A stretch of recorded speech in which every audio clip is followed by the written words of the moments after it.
naona maelezo uliopewa yametimia. Amebadilika rangi.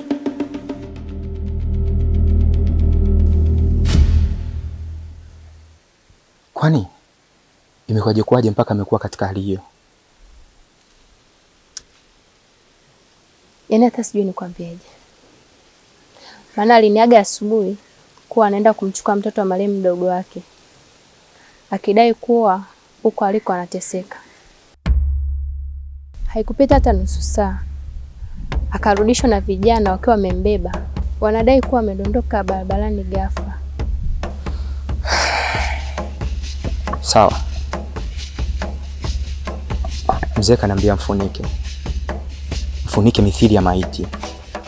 Alafu acha mimi nimpigie simu, tuangalie kama kuna maelekezo mengine anaweza kunipa. Nenda kamfunike na shuka.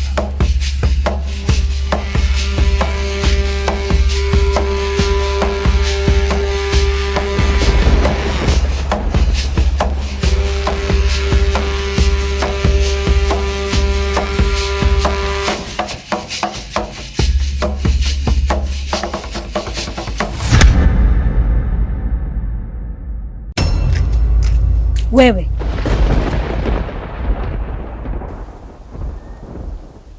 nimesikia unagonga vyombo kule jikoni. Ulikuwa unatafuta nini? Na kuuliza wewe, ulikuwa unatafuta nini kule? Chumvi.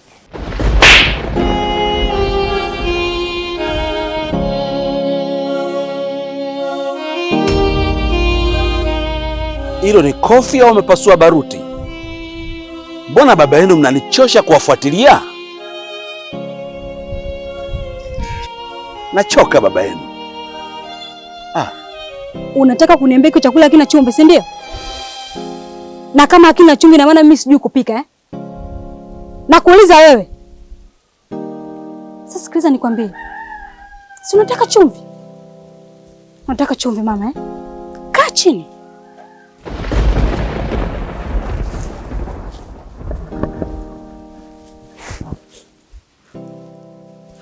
Si unataka chumvi wewe? Usijali. Kwa palango lina chumvi ya kutosha. Na ulivyokuwa na bahati sasa. Hapa nilipo sijauka tangu asubuhi. Kwa hiyo chumvi ambayo utakaye kutana nayo hapa ni nzuri sana. Haya. Mega tonge na uchovye kwenye kwa palango. Haraka. Paka ulokosa manyoya nitakuua. Maana nilikuwa na kukosa ila leo nakuua. Si umetaka chumvi wewe? Nakuuliza umetaka chumvi? Haya. Chovya kwenye kopa langu hapa haraka.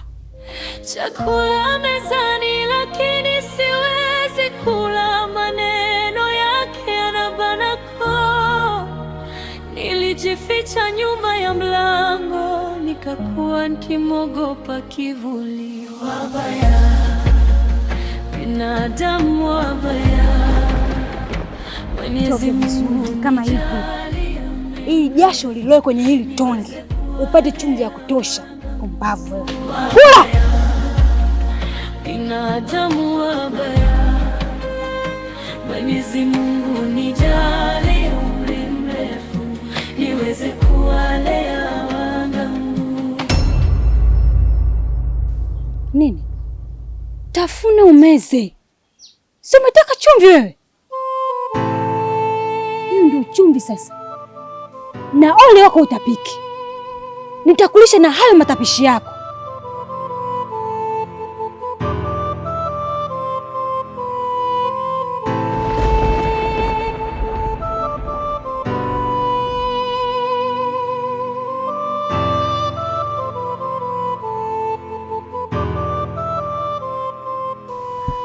Unajua nimetoka kumwangalia.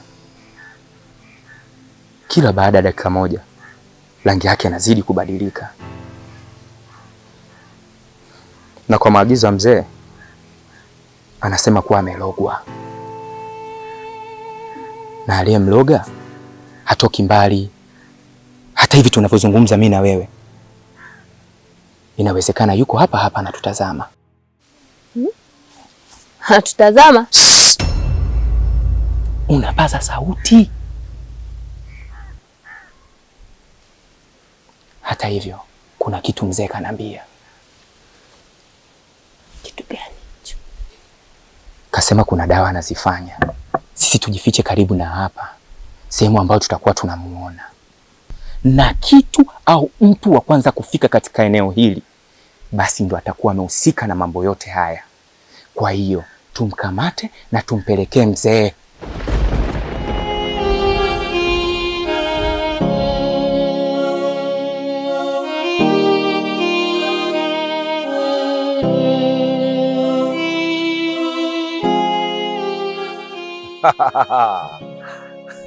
Sasa imekuwaje tena? Imekuwaje tena? Naona tembea kwa mguu. Umeuza gari? Nisikize mzee Mwandambo. Nadhani mimi na wewe tushakubaliana kwamba tusiongeleshane. Na hii ni baada ya kuwa unazungumza vitu ambavyo havieleweki kuhusu mimi na familia yangu. Hasa huyu msichana wangu wa kazi. Ndio nini tena sasa? Yule msichana wako wa kazi au mpenzi wako? Umejuaje? Yaani unauliza kwamba nimejuaje? Yaani ni kwamba hapa mtaani watu wote tunajua kwamba yule ni mpenzi wako. Labda nende moja kwa moja kwenye point. Huyo mwanamke ambaye wewe unamuita mfanyakazi wako atakuja kuulia mtoto wako. Mfano mzuri ni leo, wakati napita pale nje nyumbani kwako, nikasikia kofi pa! Nilipochungulia nikakuta yule mwanamke anamlambisha makwapa yake mtoto wako. We mzee, kwani unataka nini wewe? Yaani kwa sababu unatunga uongo mpaka shetani mwenyewe anashtuka. Sasa nisikilize mzee. Mimi nadhani sasa inatosha. Inatosha. Inaonekana hauna kazi ya kufanya. Hauna kazi ya kufanya, ndio maana kutwa kucha unafuatilia familia za watu. Kujua watu wanaishije, wanafanya nini, wanatoka wapi, wanaelekea wapi. Ndio kitu ambacho unakifanya. Na hii sio sawa kabisa. Sasa nisikilize mzee. Umekuwa ukiongea mambo mengi. Mimi na nyamaza. Nakaa kimya. Sasa naona hapa unaenda kuzidi sasa. Na sijui nahitaji nini kutoka katika familia yangu. Sijui. Lakini labda nikuhakikishie kitu kimoja. Safari hii sitonyamaza. Nitakufungulia kesi. Nitakufungulia kesi ya udanganyifu. Kwa sababu hiki unachojaribu kukifanya ni kumharibia mtu maisha yake. Ni kuharibu maisha ya mtu. Na inaweza kukufunga kukuburuza mpaka mahakamani kizimbani. Hivyo basi, kaa mbali na familia yangu. Usifuatilie tena familia yangu. Kitu chochote ambacho kinanihusu mimi na familia yangu niachie na usiniambie. Sitaki umbea. Sawa. Sawa, kama mimi mbea, sawa. Lakini unataka kujua jambo moja. Mimi Clemence Mwandambo ndiye mtu pekee ninayejua siri ya kifo cha ghafla cha mke wako. Hakunywa sumu kama wanavyodhania. Na nikwambie, ninajua mtu aliyesababisha kifo cha mke wako. Ukitulia, nitafute, nitakwambia mtu mwenyewe. Na cha mwisho kabisa, muombe Mungu akujalie umri mrefu ili uweze kumlea mtoto wako, maana hawa binadamu hawa ni wabaya sana. Wabaya, binadamu wabaya. Mwenyezi Mungu nijalie umri mrefu niweze kuwalea wanangu. Wabaya, binadamu wabaya. Mwenyezi Mungu nijalie umri mrefu niweze kuwalea wanangu. Unajua unanishangaza sana wewe. Mimba yangu inazidi kukua na mpaka leo hii imetimiza miezi 2. Nilishakwambia toka hapo awali, sitaki mwanangu azaliwe aje kugawana mali na hiki karagosi cha mume wangu. Sitaki ndio. Hivi unajua maisha ambayo naishi humu ndani? Ni maisha fulani yani kama house girl. Sithaminiki kabisa, yaani thamani yangu haipo. Na yote kwa sababu ya hiki karagosi, hiki kipusi kidogodogo.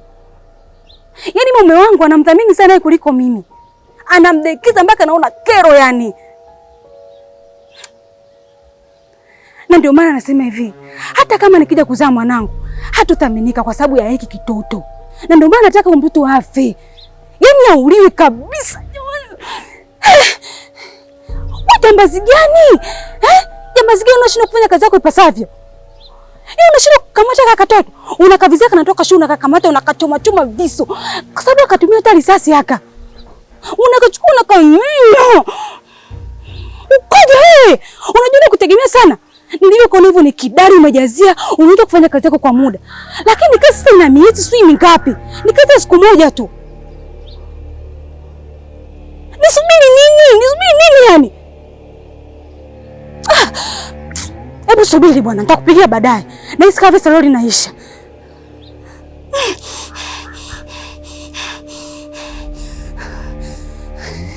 I say.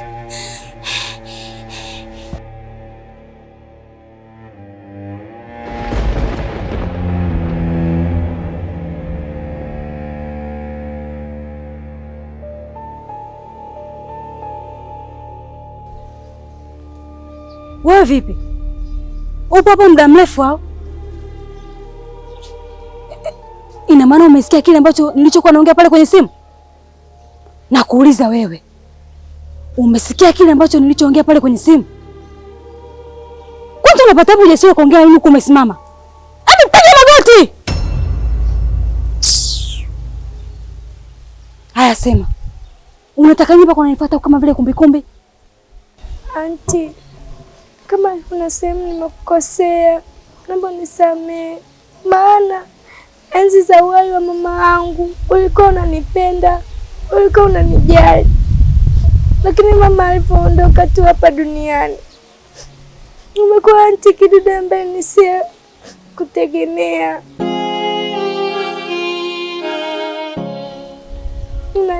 Unaniadhibu. Basi hata kama nikikosea, naomba unielekeze. Kwa hiyo nimekuja kukuomba msamaha kama nimekukosea. Nikwambie tu ule ukweli. Hujanikosea popote pale. Yaani mimi nimetokea tu nakuchukia. Sikupendi. Nakuchukia ise. Nataka ufe. Yaani ufe kabisa. Nikuzike kama tulivyomzika mama yako. Na hizo umenielewa. Kwa nini usinywe hata sumu? Kunywa sumu tujiongeze basi. Kunywa sumu ufe. Na mimi niwe na amani. Si unanipenda mimi? Unanipenda eh? Kama unapenda unanipenda mimi. Kunywa hata sumu ufe. Mimi kufa. Isha.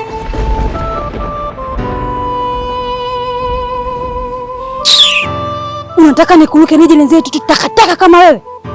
Nakuchukia.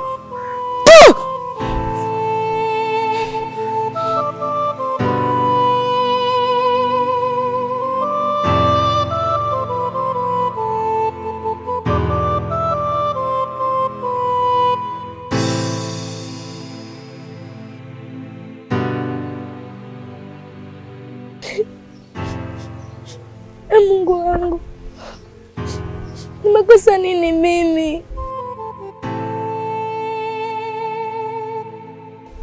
Nimefanya kosa gani? Kwa nini uliamua aondoke mama yangu tu na uniache mimi? Mbona singeruhusu niondoke naye? Kwani nimekosa kosa gani mimi mpaka naruhusu nipate adhabu hii? Kama kuna kitu nimekukosea, basi naomba unisamehe.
Ni kweli kama alivyosema mzee, kuna mtu pale,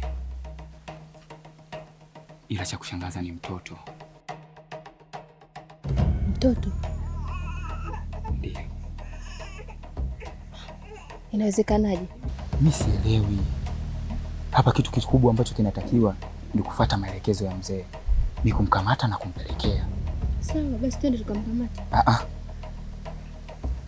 Wewe unaonekana ni mwoga, na mimi sifanyagi kazi na waoga.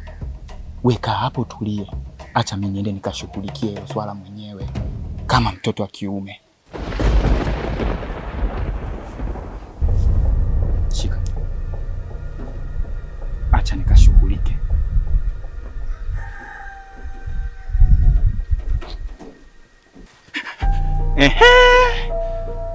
Upo chini ya ulinzi. Chini ya ulinzi. Nimekukamata, mchawi mkubwa wewe. Karaba. Nini wewe? Kamesepa.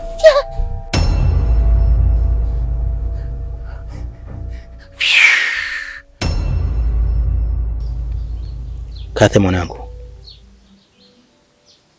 mbona kama ulikuwa unalia? Upo sawa? Hapana baba, hamna tatizo lolote, tumbo tu liko linaniuma.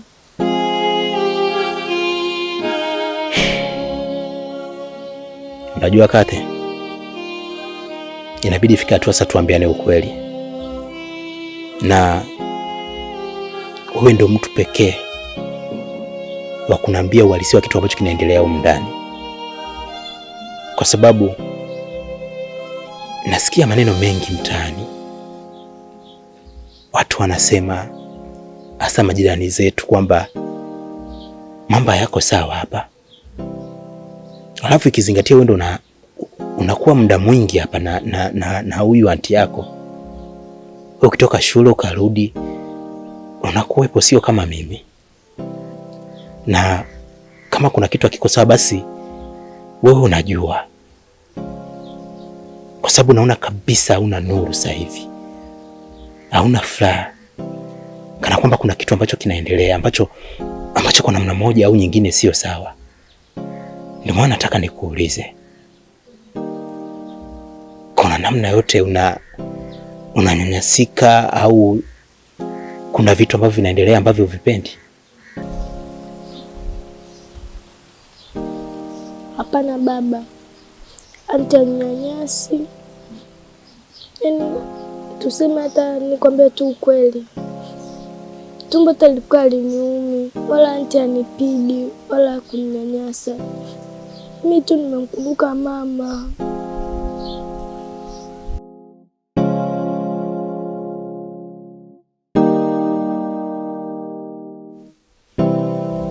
Huyu anti yako yuko wapi?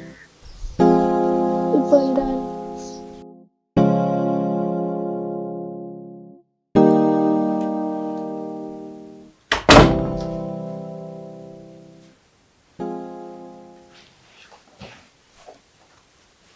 Vipi tena?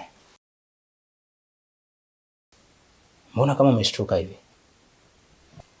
Hapana mume wangu, sikutarajia kama utarudi muda huu. Karibu chakula au utaanza kuoga? Sihitaji kufanya chochote kati ya hivyo ulivyotaja kwa sasa, kwa sababu na kitu nataka nikuulize. Kidude, kuna kitu chochote kibaya unamfanyia mwanangu? Mtoto wako? Mtoto yupi? Kwani humu ndani tuna watoto wangapi ambao washazaliwa? Kwa sababu sio mara ya kwanza au ya pili, na wala sio kwa mtu mmoja au wawili. Nimekuwa nikisikia hizi tetesi kutoka kwa watu tofauti tofauti, na nilikuwa nikijaribu kuwapotezea, lakini leo kuna mengine ambayo nimeambiwa ambayo amenishtua kidogo, na nimemkuta Kathe pale nje. Najaribu kumuuliza, hajaniambia chochote, lakini inaonekana kuna kitu hakiko sawa kwa jinsi nilivyomwangalia. Ndio maana nikaamua kuja hapa moja kwa moja nikuulize, unamtesa mtoto wangu? Hivi mpenzi, utachelewa kusikiza maneno ya watu? Hivi wote tunakaa nao humu ndani? Sio hivyo Kidude.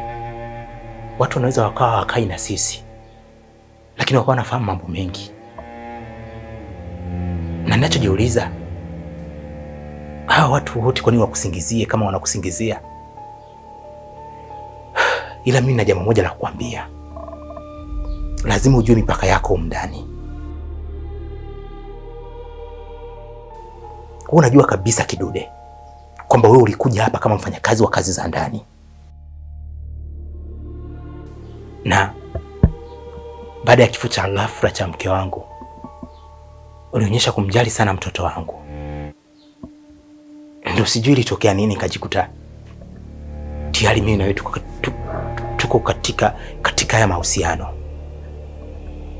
Sasa naomba leo ufahamu kitu kimoja. Mtoto wangu ndo kakusogeza karibu yangu, na ukao ukijua kwamba wewe upo hapa kwa sababu ya mwanangu na sio vinginevyo.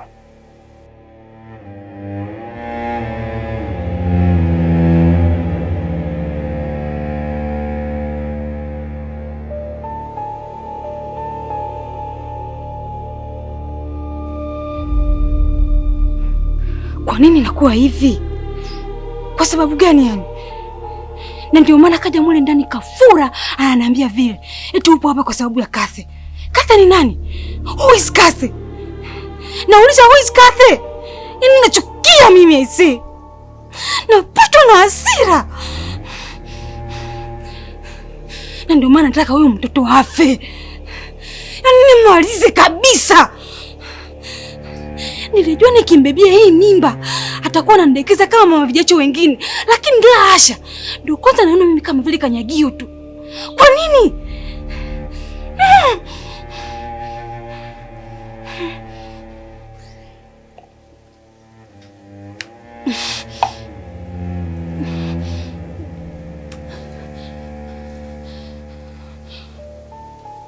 Sasa subiri.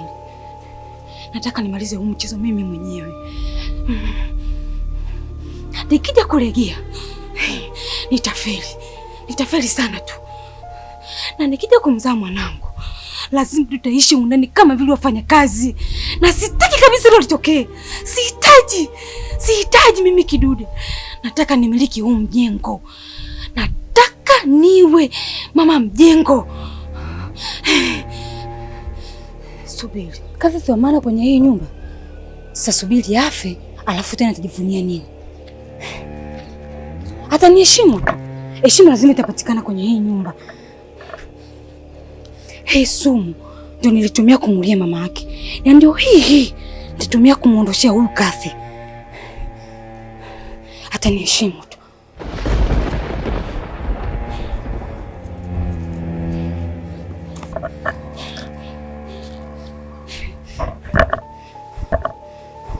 Kathe! Hebu njoo.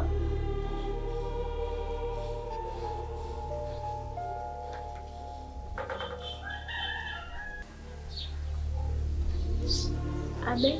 Kaa hapo. Shika maji na unywe. Aise, jamani mchungaji ni noma. Napashakara baba robo sika. Lakini kwa nitafute kazi nyingine ya kufanya nikiacha huu uchawi. Labda nianzishe library, niwarushie watu movie, nyimbo au stationery. Lakini sasa sina mtaji. Nitafanyaje sasa mpaka nipate huo mtaji? Ila subiri. Nitajua namna kufanya.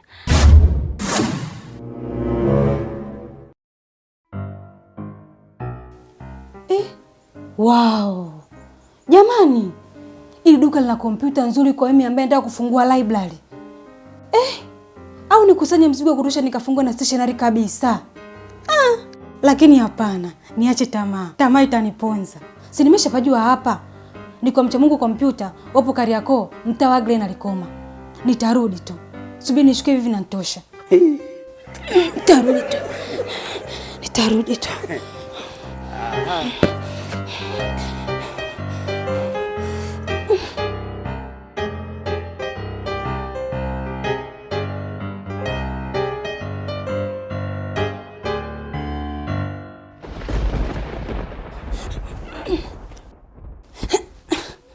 Watakupotea?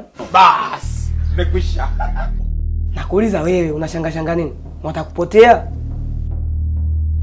Kumbe unaniona kaka? Ndio nakuona. Unajipitisha hapa, unalukaluka, unaweka kompyuta kichwani.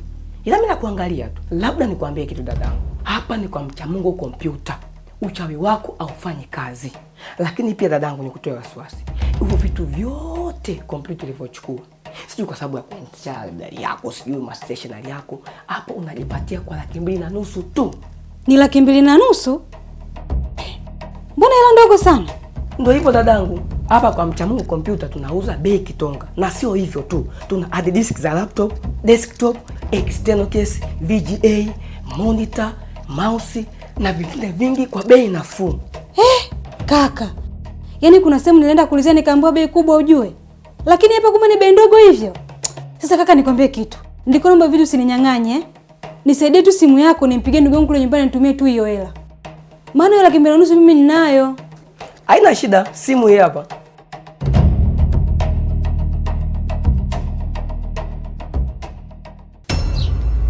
Ninywe. Ndio kunywa, kwani usikia?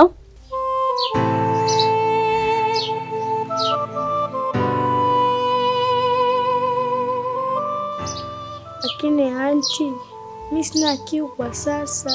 Hivi alikwambia una kiu ni nani? Nimekwambia kunywa hayo maji. Ni maji ya baraka nimekupa kwa sababu zangu binafsi. Ili kusaidia kwenye masomo yako ina akili. Kunywa haraka.